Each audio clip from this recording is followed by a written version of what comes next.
Hello friends, आप देख रहे हैं आपका चैनल शेयर बाज़ार विद आयुष। और दोस्तों बात करेंगे इस वीडियो में काफ़ी सारी इंपॉर्टेंट न्यूज़ के बारे में। तो शुरू करते हैं टाटा मोटर्स से। तो आज टाटा मोटर्स ज़रूर दोस्तों कुछ खास कर नहीं पाया। 4 रुपये 70 पैसे की गिरावट हमको देखने को मिली स्टॉक के अंदर। ऑलमोस्ट 0.65% का फॉल हम कह सकते हैं हमने विटनेस किया आज स्टॉक के अंदर। बट ओवरऑल हम कह सकते हैं ठीक ठाक ही सेशन देखने को मिला था आज पूरे बाजार के अंदर। और उसमें कुछ खास स्टॉक ने पार्टिसिपेशन नहीं किया। स्टॉक का चार्ट भी आप देख सकते हैं कि यहाँ पर सिर्फ आपको गिरावट ही देखने को मिली आज के दिन के दौरान। लेकिन एक अच्छी खबर निकल के आई टाटा मोटर्स के ऊपर।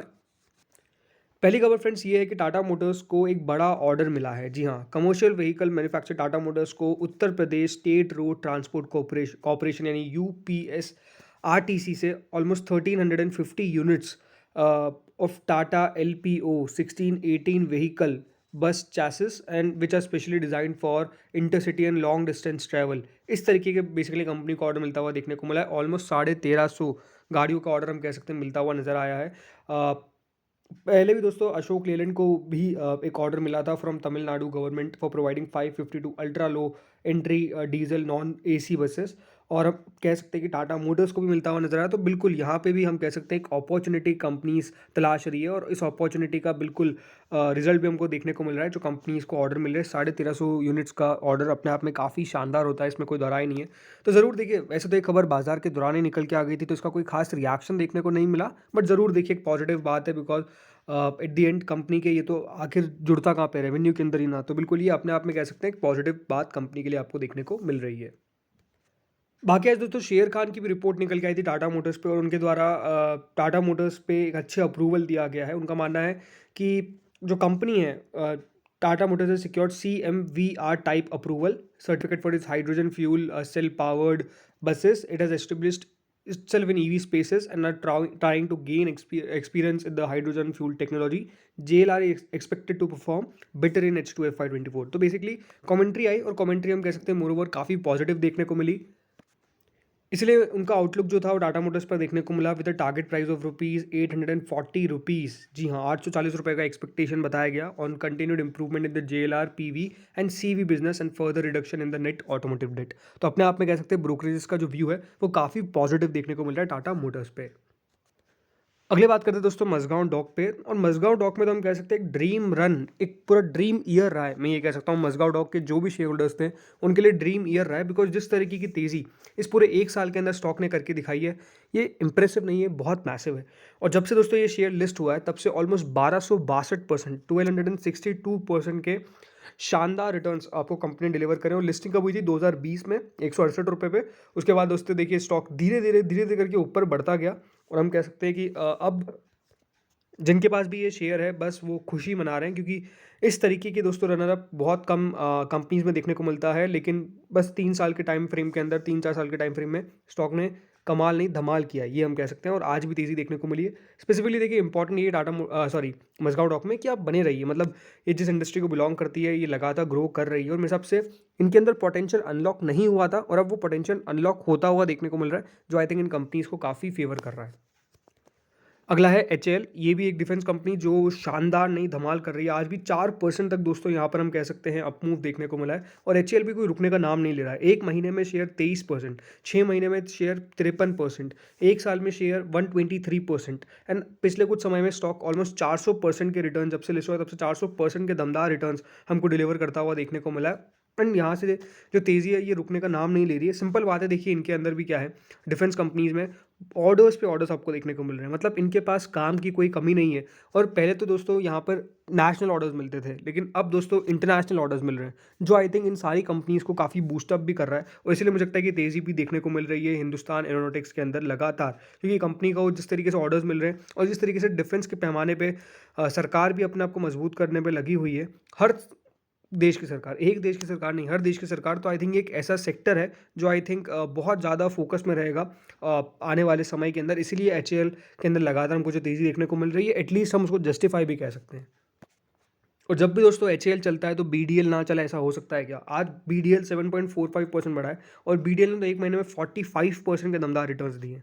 मतलब भारत डायनामिक्स भी ये कह सकते हैं कि इसका IPO आया था और वो IPO डिस्काउंट में लिस्ट हुआ था। और काफ़ी समय तक देखिए शेयर जो है वो बेसिकली अपने एक लेवल पर पड़ा रहा। मतलब स्टॉक ने कुछ चला नहीं, लेकिन उसके बाद जो चलना चालू किया वो वन वे रैली जिसको हम कहते हैं, वो बेसिकली बीडीएल में देखने को मिला है। बट ये बात हमेशा ध्यान रखिए, जिस व्यक्ति ने भी इस समय से इस समय तक शेयर को रखा है, वो शेयर में हम कह सकते हैं असल उसका पेशेंस टेस्ट हुआ है। लेकिन कन्विक्शन जिसको भी था और जिसने रखा, उसका जाकर दोस्तों पैसा बना है और उसने दोस्तों यहाँ पर पार्टिसिपेट किया इतनी बड़ी रैली में। अदरवाइज़ कोई और पार्टिसिपेट नहीं कर पाया। मतलब जिसने ऊपर वाले लेवल्स पे लिया वो बात अलग है, लेकिन हाँ, जिसने आईपीओ के बाद भी होल्ड करके रखा, निचले लेवल्स पर ऐड ऑन किया, और क्योंकि कन्विक्शन, देखिए कन्विक्शन इंपॉर्टेंट होता है। आई थिंक बीडीएल का बढ़ने का एक रीज़न भी है, इंडिया ने जो आकाश एयर डिफेंस सिस्टम में आर्मेनिया को ऑलमोस्ट यहाँ पर एक्सपोर्ट करता हुआ देखने को मिलेगा। ये भी खबर निकल के आई थी पहले, ऑलमोस्ट 6000 करोड़ के आसपास। तो अब अपने आप में हम कह सकते हैं कि इस पूरे डिफेंस सेक्टर के ऊपर काम काफ़ी ज़ोरों शोरों से लगातार चल रहा है। अब बात करते हैं दोस्तों अगले IREDA पे। तो आज IREDA में बड़ी गिरावट हमको देखने को मिली, ऑलमोस्ट 6.92% तक दोस्तों शेयर जो है वो आज नीचे गिर गया। 6-7% की गिरावट देखने को मिली और गिरावट काफ़ी हावी हमको देखने को मिली IREDA के अंदर। ऐसा लगा नहीं कि कभी भी स्टॉक में कुछ खास आपको रिकवरी का साइन देखने को मिला। लेकिन अभी भी खास बात जो नोटिस करी है मैंने, वो ये है कि 100 रुपये के नीचे आज भी देखिए शेयर नहीं गया। ये अपने आप में एक पॉजिटिव बात है। लेकिन हाँ, गिरावट का एक कारण हम कह सकते हैं कि दोस्तों ओवर वैल्यूएशन। आई थिंक काफ़ी स्टॉक चल चुका है और जिस प्राइस ट्रेंडिंग पे ट्रेड कर रहा है वो ऑलमोस्ट 22-23 की प्राइस ट्रेंडिंग पे है, और जो इसकी इंडस्ट्री के पीयर्स हैं वो इससे काफ़ी नीचे ट्रेड करते हैं। तो ये हम कह सकते हैं कि देखो पी को किस हिसाब से आपको देखना चाहिए। सबसे पहली बात तो प्राइस ट्रेंडिंग किसी कंपनी का 50 हो, राइट, और किसी कंपनी का 22 हो, तो आपको क्या 22 की कंपनी अच्छी लगेगी क्या, या फिर 50 की? देखिए मैटर क्या करता है, वो किस इंडस्ट्री को बिलोंग करती है। अगर इस इंडस्ट्री में दोस्तों पी नॉर्मल है 50 का तो बहुत बढ़िया है, लेकिन किसी इंडस्ट्री में पी नॉर्मल 22 भी नहीं है तो फिर दोस्तों वो एक डेंजरस बात हो जाती है, राइट। ये आपको समझना पड़ेगा। ऐसा नहीं कि 50 का पी वाला स्टॉक बहुत खराब और 22 का पी वाला बहुत अच्छा, ऐसा नहीं है। जिस वैल्यूएशन पे कंपनी ट्रेड कर रही है 22-23 की प्राइस ट्रेंडिंग पे, वो याद रखिएगा इस इंडस्ट्री में एवरेज कंपनीज नहीं करती है, राइट। REC PFC जो भी कंपनीज है। अब यहाँ पर एक एक्सपर्ट का व्यू भी आ गया और जो लेवल्स दे दिए गए वो ऑलमोस्ट दोस्तों 73 रुपीज़ के, मतलब 73 रुपीज़ तक स्टॉक जो है वो नीचे गिर सकता है, इस तरीके की एक्सपेक्टेशन लगाने लग गए। तो आई थिंक हम कह सकते हैं कि देखिए रिटेल का व्यू क्या है। रिटेल का व्यू है एक दिन का, राइट। एक दिन में बहुत सारी चीज़ें अच्छी हो जाती है और एक दिन में बहुत ख़राब। याद रखिए आप स्टॉक के अंदर पैसा तभी बना पाएंगे जब आप उसको रखने का क्षमता रखते हो। अगर आप रखने की क्षमता नहीं रखते हैं तो याद रखिए ऐसा बहुत समय आएगा जब आप सोचेंगे कि क्या करूँ मैं, राइट।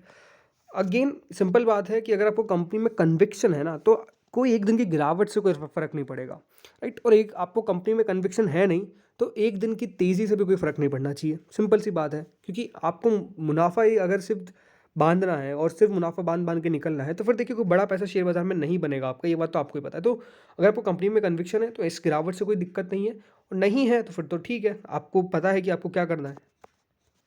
अब बात करते हैं दोस्तों यहाँ पे केमिकल स्टॉक्स के ऊपर। आज का दिन हम कह सकते हैं केमिकल के नाम ज़रूर था, क्योंकि केमिकल स्टॉक्स में आज हमको भरपूर रैली देखने को मिली। आज बालाजी अमाइंस ऑलमोस्ट 11-12% तक की तेज़ी दिखाता हुआ नजर आया। अल्काइल अमाइल्स ऑलमोस्ट 11.72% की तेज़ी दिखाता हुआ नजर आया। बाकी अगर आप जो भी देखिए कंपनीज देखेंगे वाली, वो दीपक नाइट्राइट हो ऑलमोस्ट 2468 पर जाकर बंद हुआ, 3.72% ऊपर। लेकिन इंपॉर्टेंट क्या है, बताने वाली बात क्या है कि आज दोस्तों केमिकल स्टॉक्स में साफ साफ तेज़ी देखने को मिली। देखिए केमिकल एक ऐसा सेक्टर है जो बहुत ही अंडर परफॉर्म किया, मतलब इस पूरे साल के अंदर जो सबसे worst one of the sectors में से एक था, तो वो केमिकल स्टॉक्स थे जिसमें कुछ भी तेज़ी देखने को नहीं मिली। इस पूरे साल में आप देख सकते हैं अल्काइल अमाइल ऑलमोस्ट 3.26% तक नीचे जाता हुआ नजर आया। लेकिन अब माना ये जा रहा है कि 2024 जो रहेगा यानी अपकमिंग ईयर, वो definitely chemical as a sector के लिए अच्छा रह सकता है। इस तरीके की एक्सपेक्टेशन लगाई जा रही है। याद रखिए जो सेक्टर काफ़ी पिट जाता है उसकी रिकवरी काफ़ी तेज़ी से होती है, इस तरीके की एक्सपेक्टेशन मानी जाती है, राइट। तो अल्काइल अमाइल भी मुझे लगता है, अल्काइल अमाइल नहीं, जो भी स्पेसिफिकली देखिए कंपनीज है जो केमिकल सेक्टर को बिलोंग करती है, उनके ऊपर आप नज़र रखिए, धीरे धीरे करके अक्यूमुलेट करना चालू करिए। बिकॉज याद रखिए एट द एंड इंपॉर्टेंट क्या है कि इनकी अर्निंग सुधरनी चाहिए।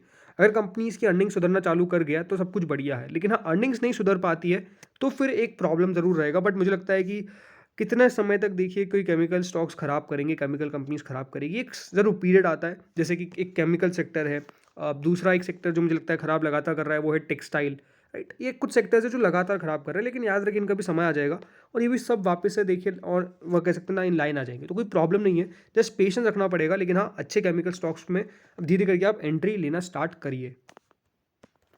अब दोस्तों आखिरी खबर जो है बोनस की, इसके बात करते हैं। तो आज दोस्तों नेटवर्क पीपल सर्विस टेक्नोलॉजीज़ ने बोनस का अनाउंसमेंट कर दिया है। जी हाँ, आज इनकी तरफ बोनस का अनाउंसमेंट किया गया है और जो बोर्ड है उसने अप्रूव किया है bonus issue of equity shares in the ratio of 2:1। इसका मतलब क्या है कि आपको दो नए बोनस शेयर्स मिलेंगे, यानी 2 नए इक्विटी शेयर्स मिलेंगे अगर आप एक इक्विटी शेयर होल्ड करते हैं। तो ये दोस्तों बोनस जो है वो बेसिकली कंपनी ने दिया गया है और जो बोनस है वो क्रेडिट होता हुआ नज़र आ जाएगा after the record date fixed for the purpose. अभी तक रिकॉर्ड डेट फिक्स नहीं की गई है, लेकिन हाँ बोनस का अनाउंसमेंट कर दिया गया है इस कंपनी के द्वारा। इस बात की अनाउंसमेंट कर दी गई है। तो फ्रेंड्स इस वीडियो में इतना ही था। होपफुली आपको वीडियो बढ़िया लगा होगा। Thank you friends for watching this.